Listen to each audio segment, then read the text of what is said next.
मेरी मौजूदगी इस वक्त नौबतपुर में है और ये पंडाल की सीधी तस्वीरें आप देख पा रहे हैं। बाबा बागेश्वर धीरेन्द्र शास्त्री के पंडाल के अंदर की ये एक्सक्लूसिव तस्वीरें न्यूज़ 18 इंडिया पर आप देख पा रहे हैं।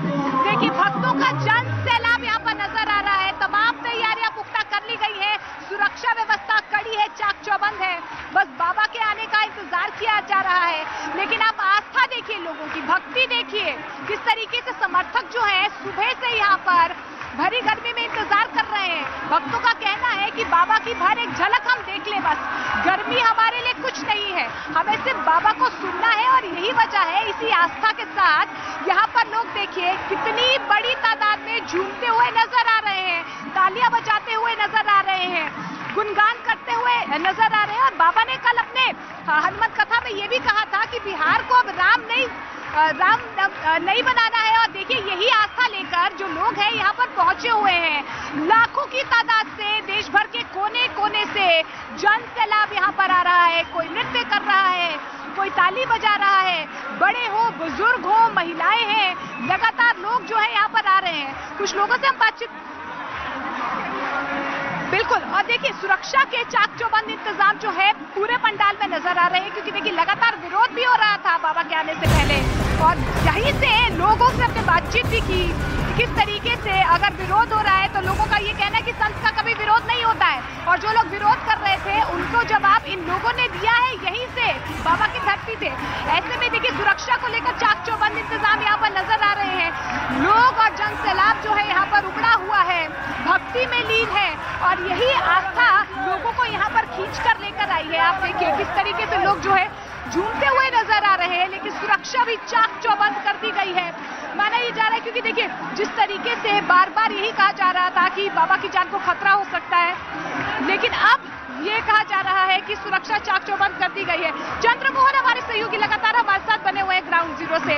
और चंद्रमोहन, सुरक्षा के लिहाज से पुख्ता इंतजाम किए गए हैं, लोगों की आस्था है, लोगों का विश्वास है बाबा पर, और यही वजह है कि दूर दूर से कोने कोने से लोग आए हैं। और लोगों की तरफ से साफ तौर पर कहा जा रहा है कि विरोध करने वालों को हमने जवाब दे दिया, हम बड़ी तादाद में यहाँ पर पहुंचे, कोई खतरा नहीं है।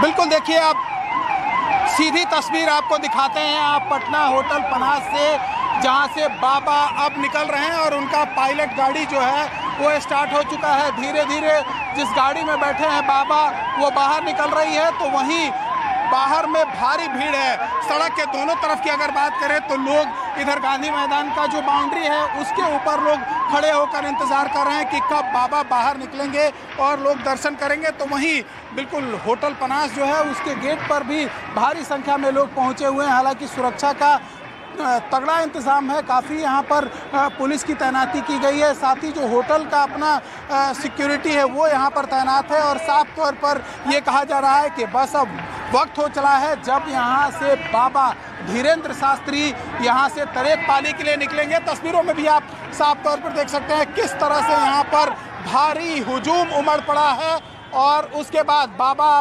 होटल से बाहर निकल रहे हैं।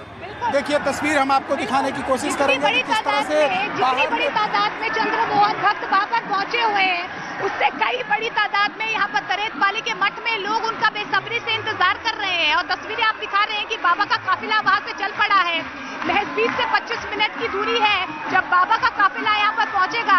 लेकिन दोनों ही तरफ की तस्वीरें, फिर वो होटल के बाहर की तस्वीरें हो या पंडाल के अंदर की तस्वीरें हो, जन सैलाब देखिए, बाबा पर विश्वास देखिए, बाबा पर आस्था देखिए लोगों की कि किस तरीके से एकदम रम गए हैं लोग यहाँ पर। और देखिए बड़ी तादाद में लोग यहाँ पर पहुंचे हुए हैं। लेकिन देखिए सनातनी या हिंदू राष्ट्र को लेकर जिस तरीके से बाबा लगातार कह रहे हैं, लोगों का विश्वास और ज्यादा बढ़ा है। लेकिन कल दरबार के दौरान बाबा की तरफ से हिंदू राष्ट्र को लेकर क्या कुछ कहा गया, ये सुनिए। हिंदू राष्ट्र बनवाएगा, हमने मुस्कुरा करके कहा हिंदू राष्ट्र तो बना बनाया है, घोषणा बाकी है, भारत में बहुत जल्दी हिंदू राष्ट्र की घोषणा भी हो। उन्होंने कहा कि ये कैसे संभव है, हमने कहा बागेश्वर बालाजी के यहाँ सबकी अर्जी रखती है, उनकी मर्जी होती है, हमारी भी। बिल्कुल, देखिए ये तस्वीर पटना गांधी मैदान के पास ये होटल पनास है जहां पर बाबा यहाँ पर ठहरे हुए हैं और अब ये गाड़ी धीरे धीरे बाहर निकल रही है। जहाँ पर बाबा अंदर में मौजूद थे और अब उनका निकलना भी शुरू हो गया। पायलट गाड़ी बाहर में मौजूद है और तमाम सुरक्षाकर्मी जो है वो यहाँ पर मौजूद हैं। तो अब इंतज़ार हो रहा है कि बाबा धीरे धीरे अब यहाँ से तरेतपाली, जहाँ पर यह कार्यक्रम होना है, हनुमंत कथा होना है, वहाँ के लिए बाबा रवाना होंगे। और आज हनुमंत कथा का दूसरा दिन है और इसी का इंतज़ार हो रहा था कि बाबा कब होटल से तरेतपाली के लिए निकलेंगे। तो इनका ये पहला गाड़ी है जो यहाँ से अब बाहर हो रही है और दूसरी गाड़ी जिस पर बाबा ऊपर सवार होकर निकलेंगे, लोगों का अभिवादन करेंगे और उसके बाद फिर तरेतपाली में पहुँचेंगे। तो ये बाहर की तस्वीर हम आपको दिखाते हैं, किस तरह से भारी हुजूम होटल के बाहर और बाबा का इंतज़ार जब वो होटल से बाहर निकलेंगे और फिर दर्शन देंगे। 1 बजे के बाद से ही लोगों का यहाँ पर हुजूम उमड़ पड़ा है। काफ़ी तादाद में लोग पहुँचे हुए हैं और इंतज़ार कर रहे हैं कि कब तक बाबा निकलेंगे। कहाँ आई हैं? बाबा का दर्शन करने और यहाँ से ही बाबा। आज मदर्स डे पर न्यूज़ 18 सलाम करता है सभी माँओं को और साथ ही हम आपसे लेना चाहते हैं एक वायदा। हम माँ शब्द का सम्मान करेंगे, कभी अपमान नहीं करेंगे। मुहिम के बारे में जानने के लिए आइए हमारे मेटावर्स में, जहां पर नया अनुभव आपका इंतजार कर रहा है। जुड़ने के लिए स्क्रीन पर दिए गए QR कोड को स्कैन करें या फिर www.nw18metaverse.com वेबसाइट पर लॉगिन करें। सभी माँओं को न्यूज़ 18 की ओर से हैप्पी मदर्स डे।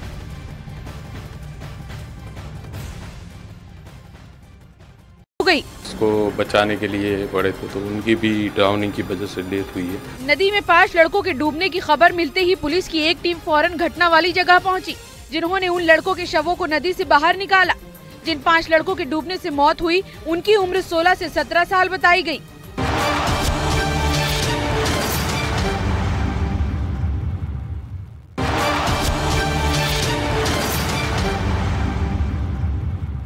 बखमुत के एक हिस्से पर कब्जा करने का दावा कर दिया गया है और बताया ये भी गया कि यूक्रेन की सेना बखमुत में 1 हफ्ते में 2 किलोमीटर आगे बढ़ गई और रूस की सेना को बखमुत में आगे बढ़ने से रोक दिया। यूक्रेन के उप रक्षा मंत्री ने बखमुत में रूस की सेना को नुकसान पहुंचाने का दावा भी किया।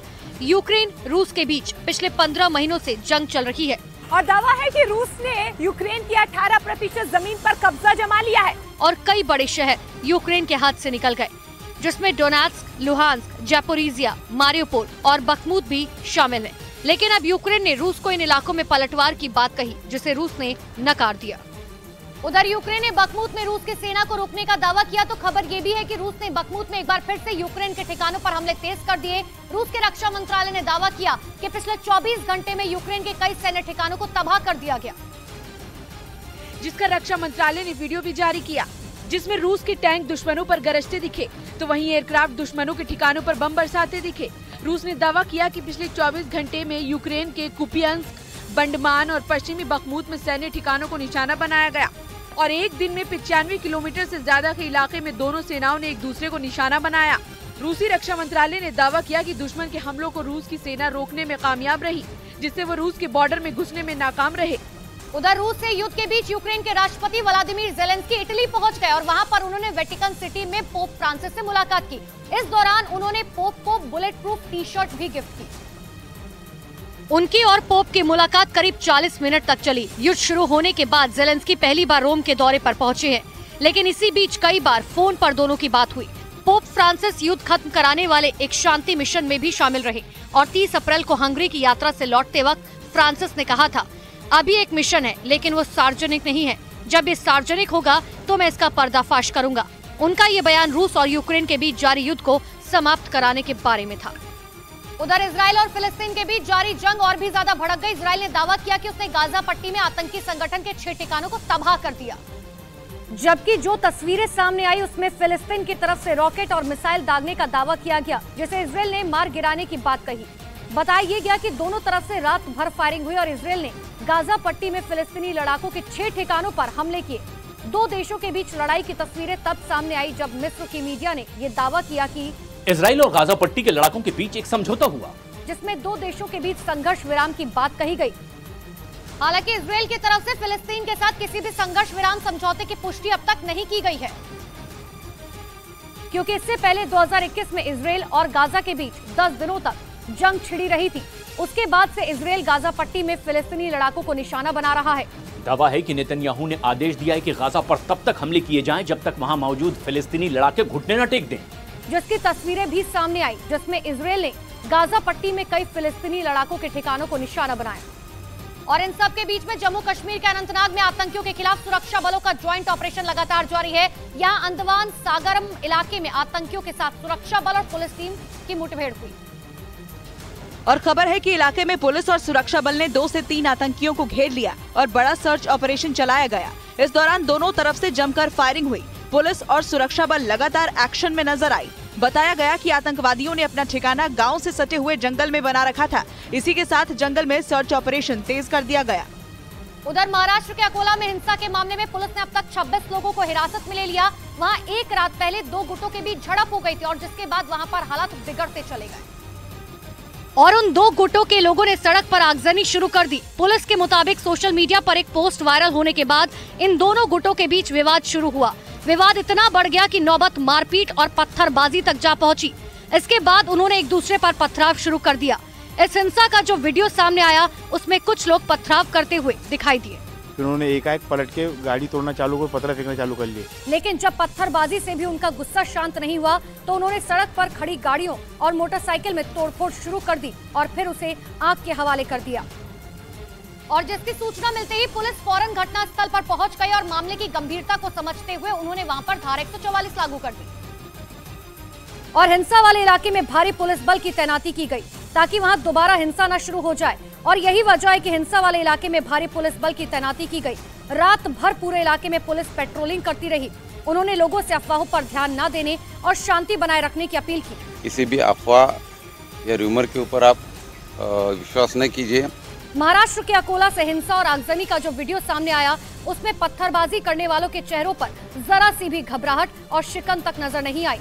पुलिस ने इस मामले में 26 लोगों को अब तक हिरासत में लिया और जिनसे पुलिस फिलहाल पूछताछ में जुटी हुई है। पुलिस के मुताबिक उन्होंने सोशल मीडिया पर पोस्ट को वायरल करने वाले आदमी की पहचान कर ली और उसी पोस्ट की वजह से अकोला में हिंसा फैली और शहर के कई इलाके जल उठे। घरों के बाहर खड़ी हुई जली हुई गाड़ियां और मोटरसाइकिल गवाही देती हैं कि एक रात पहले यहाँ कितना भयावह मंजर रहा होगा।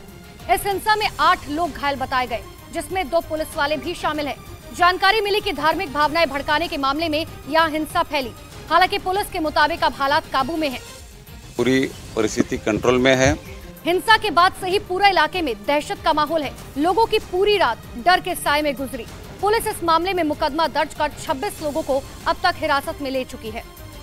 उधर गुजरात के बोटाद में नदी में डूबने से 5 लड़कों की मौत हो गई। पुलिस के मुताबिक 2 लड़के अपने रिश्तेदार के साथ नदी में नहाने के लिए गए थे और नदी में नहाते वक्त वो अचानक डूबने लगे।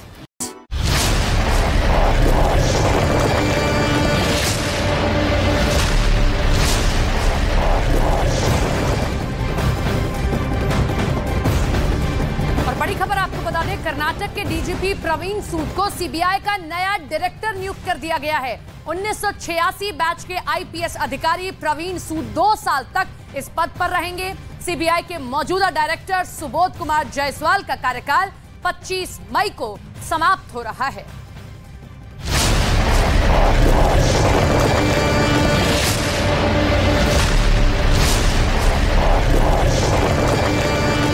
में 2 किलोमीटर आगे बढ़ गई और रूस की सेना को बखमूत में आगे बढ़ने से रोक दिया। यूक्रेन के उप रक्षा मंत्री ने बखमूत में रूस की सेना को नुकसान पहुंचाने का दावा भी किया। यूक्रेन रूस के बीच पिछले 15 महीनों से जंग चल रही है और दावा है कि रूस ने यूक्रेन की 18% जमीन पर कब्जा जमा लिया है और कई बड़े शहर यूक्रेन के हाथ से निकल गए, जिसमें डोनेट्स्क, लुहांस्क, जापोरिजिया, मारियोपोल और बखमूत भी शामिल हैं। लेकिन अब यूक्रेन ने रूस को इन इलाकों में पलटवार की बात कही, जिसे रूस ने नकार दिया। उधर यूक्रेन ने बखमूत में रूस की सेना को रोकने का दावा किया तो खबर ये भी है कि रूस ने बखमूत में एक बार फिर से यूक्रेन के ठिकानों पर हमले तेज कर दिए। रूस के रक्षा मंत्रालय ने दावा किया कि पिछले 24 घंटे में यूक्रेन के कई सैन्य ठिकानों को तबाह कर दिया गया, जिसका रक्षा मंत्रालय ने वीडियो भी जारी किया, जिसमें रूस के टैंक दुश्मनों पर गरजते दिखे तो वहीं एयरक्राफ्ट दुश्मनों के ठिकानों पर बम बरसाते दिखे। रूस ने दावा किया कि पिछले 24 घंटे में यूक्रेन के कुपियांस्क, बंडमान और पश्चिमी बखमूत में सैन्य ठिकानों को निशाना बनाया गया और एक दिन में 95 किलोमीटर से ज्यादा के इलाके में दोनों सेनाओं ने एक दूसरे को निशाना बनाया। रूसी रक्षा मंत्रालय ने दावा किया कि दुश्मन के हमलों को रूस की सेना रोकने में कामयाब रही, जिससे वो रूस के बॉर्डर में घुसने में नाकाम रहे।